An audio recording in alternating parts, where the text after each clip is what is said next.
Bonjour, suite de l'apprentissage donc de Premiere Pro, on va parler aujourd'hui de trimming. C'est un barbarisme anglais, le trimming en fait, ça consiste à allonger ou à rétrécir un clip dans la timeline. Vous voyez par exemple ici, je suis dans la timeline, j'ai ce clip là, ici.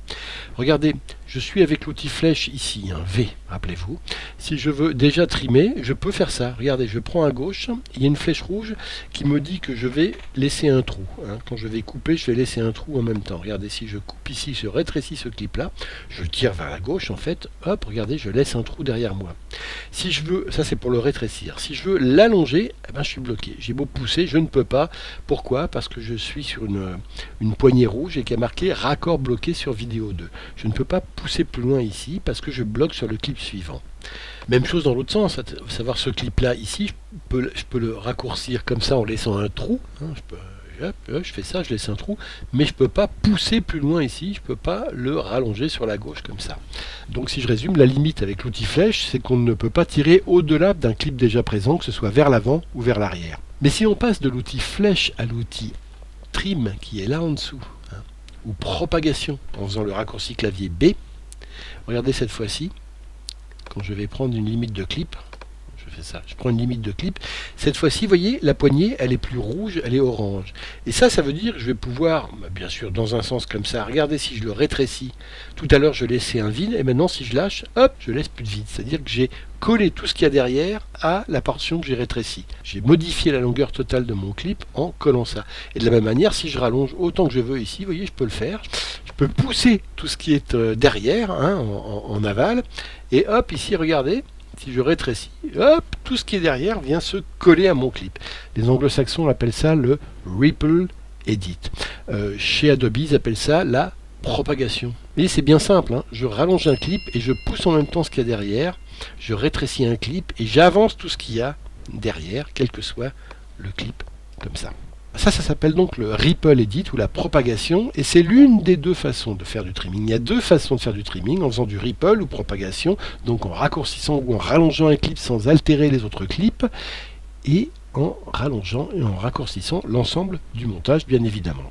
Il y a une autre manière de faire du trimming, c'est ce qu'on appelle le roll edit ou la modification compensée. Ici c'est juste en dessous, regardez, outil modification compensée, c'est le raccourci clavier N, et cette fois-ci regardez bien ce qui se passe, c'est une double flèche des deux côtés qui apparaît, c'est une double poignée rouge, double pour dire que ça va jouer sur les deux côtés, et rouge pour dire que ça va forcément raccourcir un clip parce que ça va rallonger l'autre en même temps. Parce que regardez ce qui se passe. En fait, j'ai rallongé le clip de gauche et j'ai raccourci celui de droite sans modifier la durée totale. Si je prends ce clip là, regardez dans l'autre sens, hop, je raccourcis l'un et je rallonge l'autre. Hop, je rallonge l'un en raccourcissant l'autre. Vous voyez, ça c'est ce qu'on appelle le roll edit. C'est-à-dire qu'en fait, je roule dans ma bande. Je ne change pas la durée totale du montage, je me contente de compenser, c'est pour ça qu'on appelle ça, regardez, ils appellent ça chez Adobe, modification compensée, parce que quand je modifie un clip, je compense avec l'autre. Je raccourcis un, ça rallonge l'autre. Je rallonge l'autre, ça raccourcit le premier. Hop, la longueur totale, regardez ici, ça ne bouge pas. Ici, pareil. Alors si je regarde mon image ici pour voir la cohérence de la chose, regardez, par exemple là.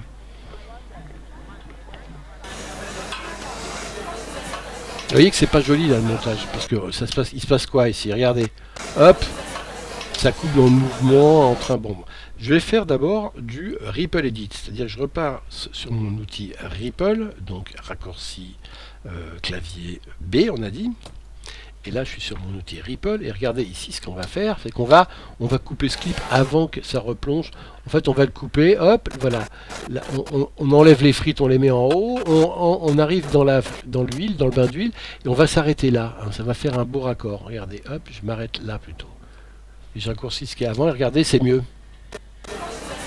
C'est même un peu tard ici. Je vais agrandir un petit peu en faisant plus ma timeline ici, et je vais reprendre encore une fois ici.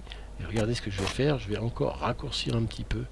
Là, ce qui est bien, c'est quand je fais du Ripple Edit, on voit les deux, on a les deux écrans affichés, donc on voit à gauche la dernière image, plan de gauche sortant, et on voit à droite la première image du plan entrant, le plan de droite. Donc ça nous permet de voir quel va être le raccord. Donc on voit ici que, hop, je plonge, la dame plonge ici sa cuillère, enfin ça. On plonge ici ça dans les frites et hop, j'ai envie de m'arrêter là, ici. Voilà. Et le raccord, il va donner ça. Pile au moment où l'autre entre. Voilà, dans le mouvement. Alors en fait, il faudrait même que je rallonge un petit peu ici, que j'enlève un peu quelques images pour que, vous voyez, l'entrée soit, voilà, on soit dans ce mouvement-là d'entrée de cette femme avec, voilà, avec son châle blanc sur la tête, ici comme ça. Hop, regardez. Et voilà, regardez, ce montage est quand même plus sympa que ce qu'il y avait avant. Plan suivant, là c'est pareil, c'est pas très joli parce que regardez, elle se penche, elle se tourne, c'est bon, le mouvement est... En fait, on gagnerait en enlevant quelques images ici, juste en enlevant quelques images, maintenant regardez, et en enlevant également quelques images ici pour que le raccord dans le mouvement soit plus dynamique. Hop, elle penche la tête et hop, on a un penchement de tête et le bras en même temps qui se tourne. Et ça donne un beau raccord. Hop, et encore, il faut que j'enlève quelques images à droite encore pour que ce soit parfait. Regardez, hop, voilà. Pareil ici, c'est pas très beau, regardez. On va faire... On peut pas... Regardez, hop, elle pose ça. On est à moitié dans un mouvement, c'est pas trop. En fait, ce qu'il faut, c'est qu'elle pose son truc là. Et hop, et je m'arrête à ce moment-là. Au moment en fait, où elle va retirer la cuillère. Donc je remonte ça ici, regardez. Et en fait, je vais raccorder ça pile dans le mouvement ici où elle commence à couper. Donc il faut que je remonte un peu ces images-là pour attaquer au début du mouvement là. Hop. Voilà, dans le coup de couteau ici. Regardez, dans le mouvement de couteau. Et ça va donner tout de suite, tchac, quelque chose de plus dynamique. Pareil ici, regardez. Hop. Je vais plutôt m'arrêter à la fin du mouvement. Hop, elle vient de couper, elle vient de finir de couper un bout de cornichon. Et je m'arrête là. Et regardez ce que ça va donner. Voilà, la fin du coupé va enchaîner sur le mouvement de bras. Et là, c'est pareil, je vais enlever quelques images, comme ça. Et là, je me dis, ouais, c'est bien, mais il faudrait peut-être décaler dans le mouvement les deux. Donc là, je passe sur l'outil compensation ici. Hein, je passe de Ripple à Roll. Et regardez, là, ce que je vais faire, c'est que je vais effectivement... Je vois les deux images en plus, c'est bien. Je me dis, tiens, je vais plutôt raccorder là. Fin du mouvement ici le cornichon et moment où la main arrive sur le... Voilà, ça va être parfait à ce moment-là. Est-ce que c'est mieux? Bon, après, c'est une question d'esthétique. Hein. On peut aussi choisir ça. Non, mais moi, je préfère plutôt que la main soit déjà engagée dans le... La main de droite soit déjà engagée dans son mouvement vers les petits beignets, comme ça. Voilà. Et je pense que le mouvement sera meilleur comme ça. Voilà, donc vous voyez à quoi servent les outils de trim, que ce soit l'outil Ripple, hein, où on coupe un petit peu d'un bout, mais en raccourcissant ou en rallongeant un clip sans altérer les autres clips. Donc on raccourcit ou on rallonge l'ensemble du montage, ou le roll edit qui consiste cette fois à allonger un clip en raccourcissant l'autre sans modifier la durée totale du montage. Il y a une autre manière de travailler, là on a travaillé comme ça à la souris, il y a une autre manière de travailler, c'est aussi au clavier. Alors si on travaille au clavier, on sélectionne par exemple, regardez ici, je vais me mettre ici, j'ai un point de montage, je le sélectionne ici, et à partir de là, il y a un raccourci utile au clavier qui permet de passer toutes les possibilités de trim en revue. Les 5 qu'on a vus, c'est-à-dire à la fois avec les flèches rouges, vous vous souvenez ici comme ça, on était en flèche rouge à gauche ou à droite, ou alors avec l'outil propagation, on est en flèche orange à gauche ou à droite, ou alors l'outil Roll, hein, où on est avec cette double flèche rouge. On peut passer ces 5 modes en revue avec un raccourci. Ici, une fois que j'ai sélectionné un point de montage, CTRL-T. Voilà, vous voyez, je suis cette fois-ci passé en Ripple côté gauche. Je fais CTRL-T une deuxième fois, je suis en Ripple côté droit. Je fais CTRL-T une troisième fois, cette fois-ci je suis en... comment ça s'appelait? Ça c'est du trimming, en raccourcissement du clip en rouge, en laissant un trou côté gauche, en laissant un trou côté droit. Ou alors en outil Roll ici, en roulant d'un côté, ce qu'on vient de voir, en roule, c'est la double poignée rouge, c'est-à-dire en jouant sur les deux côtés. Et si je continue, hein, à chaque fois que je fais CTRL-T, je passe d'un outil à l'autre. 3, 4, 5. Alors imaginons par exemple que sur ce, on va aller modifier ça, par exemple qui n'est pas très beau.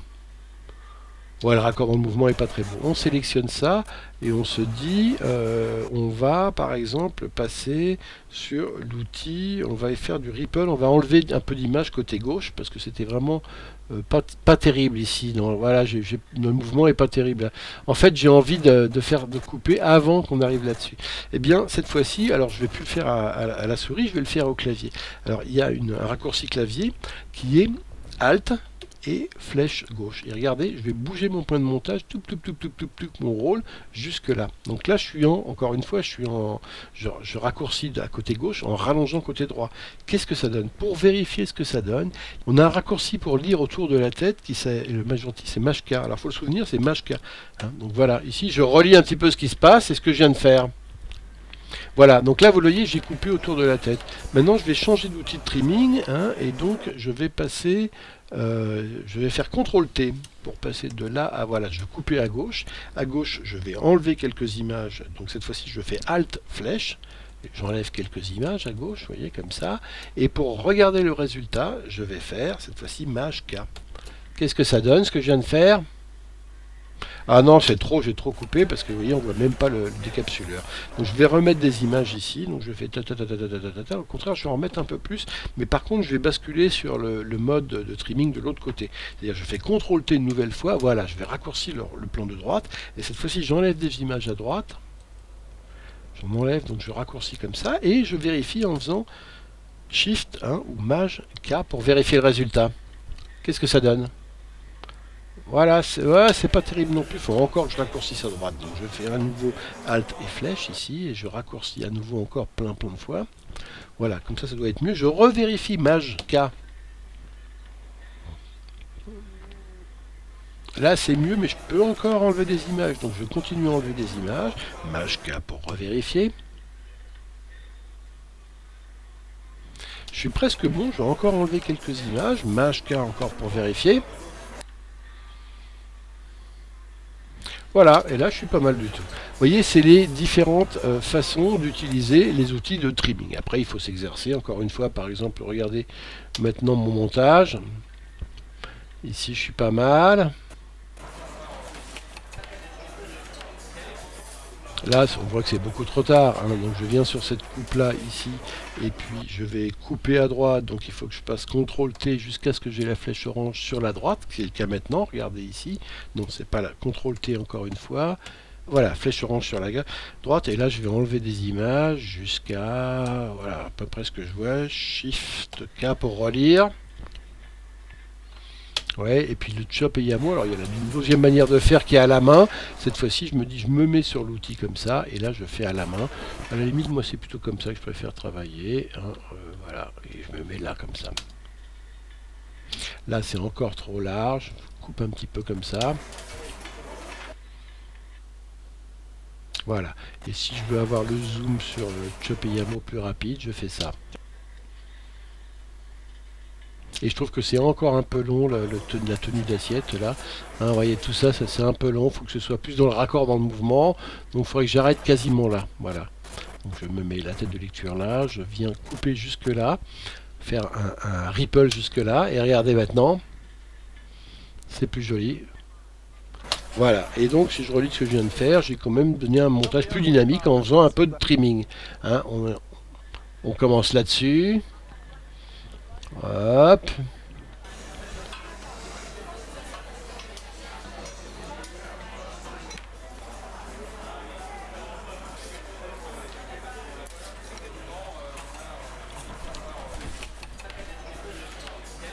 Vous voyez comment ce petit exercice de trimming a permis de rendre ce petit passage un peu plus fluide que ce n'était au départ. Voilà, on reprend avec le trim avancé dans le prochain tutoriel. Vous allez voir qu'on peut aller beaucoup plus loin dans le trimming, notamment séparer l'image et les sons, etc. Et vous verrez, ça ouvre plein de perspectives. Merci, à bientôt.